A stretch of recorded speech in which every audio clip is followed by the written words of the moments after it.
नमस्कार दोस्तों, मैं पंकज कुमार शुक्ल। दोस्तों, किसी उद्देश्य के लिए हिंसा का प्रयोग करना आतंकवाद कहलाता है। लेकिन जब हम आईएसआईएस, सिमी और पीएफआई जैसे संगठनों के संदर्भ में आतंकवाद को परिभाषित करने की कोशिश करते हैं तो यह परिभाषा बेमानी लगती है और हमें एक नई परिभाषा गढ़नी पड़ती है कि जिन संगठनों का उद्देश्य रक्तपात करना, हिंसा करना और लोगों की नृशंस हत्याएं करना हो, उसे आतंकवाद कहते हैं। इन संगठनों का कोई उद्देश्य होता भी है और यह संगठन किसी उद्देश्य को प्राप्त भी कर पाते हैं, मुझे इसमें संदेह है। पीएफआई वह संगठन है जो हिंसा के द्वारा भारत को इस्लामिक राज्य बनाना चाहता है।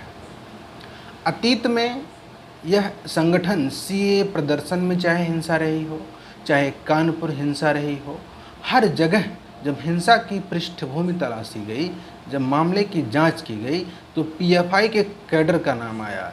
इसके द्वारा रचे गए षड्यंत्र का पता चला। पीएफआई कोई नया संगठन नहीं है। Simi student Islamic movement of India नाम से पहले ऑपरेट करता था। 26 सितंबर 2001 में यूनाइटेड स्टेट पर हुए आतंकवादी हमलों में इसके कुछ सदस्यों का नाम सामने आया।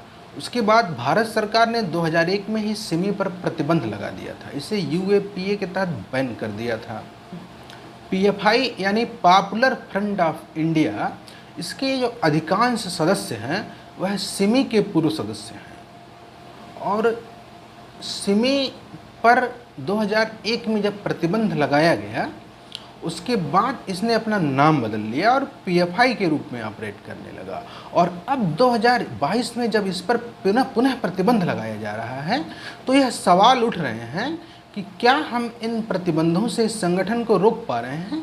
यह संगठन तो अपना नाम बदल कर फिर सामने आ जा रहा है और अपनी गतिविधियों को अंजाम दे रहा है। और आतंकवाद के खिलाफ जो देश की लड़ाई है, क्या वह सफल हो पा रही है। सिमी ने अपना नाम बदलकर पीएफआई कर लिया और नए रूप में ऑपरेट करता रहा। ठीक वही पैटर्न पुनः सामने आ रहा है और पीएफआई ने प्रतिबंध लगने के बाद अपने आप को डिजॉल्व कर दिया है।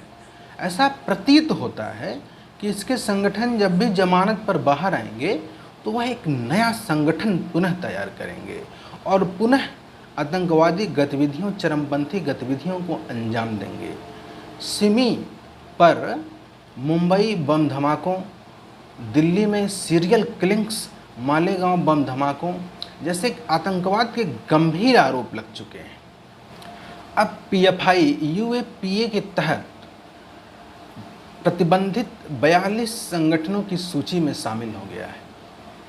पूरे देश में सुरक्षा एजेंसियों ने पीएफआई के ठिकानों पर छापेमारी की और उसके अगले दिन सरकार ने पीएफआई पर प्रतिबंध लगाने की घोषणा की।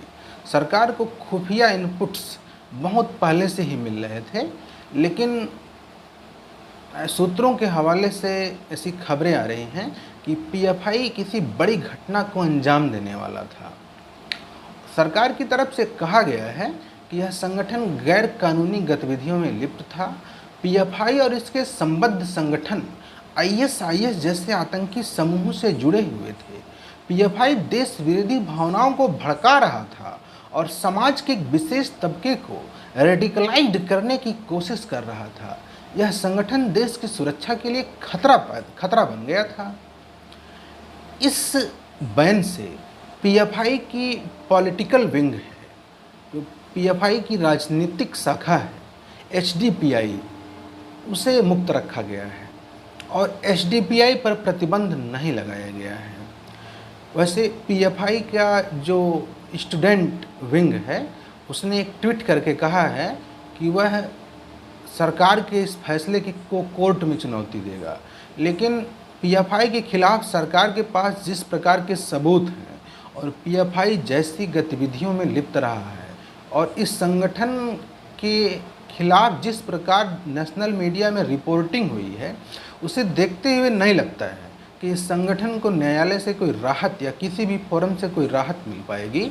हाँ, इस संगठन को यदि समर्थन मिल सकता है, इस संगठन की कोई वकालत कर सकता है, तो इस देश के कुछ स्यूडो सेकुलर पार्टीज हैं जिनको इस संगठन के समर्थन में भी अपना वोट दिखाई देता है। यह बहुत ही दुर्भाग्यपूर्ण है कि कुछ नेता और कुछ राजनीतिक दल इस संगठन की भी वकालत कर रहे हैं। रेहाब इंडिया फाउंडेशन इस आतंकवादी संगठन के लिए धन इकट्ठा करता है। पीएफआई आईएसआईएस की तर्ज पर देश में नृशंस या भयानक हत्याओं को अंजाम देता रहा है। पीएफआई ने आईएसआईएस की तर्ज पर देश में नृशंस और भयानक हत्याओं को अंजाम दिया है। इसमें 2017 में बिपिन, 2018 में अभिमन्यु, नवंबर 2021 में ए संजीव, 2021 में नंदू, 2019 में तमिलनाडु में रामलिंगम आदि लोगों की संगठित और प्रायोजित हत्याओं में शामिल होने का आरोप है।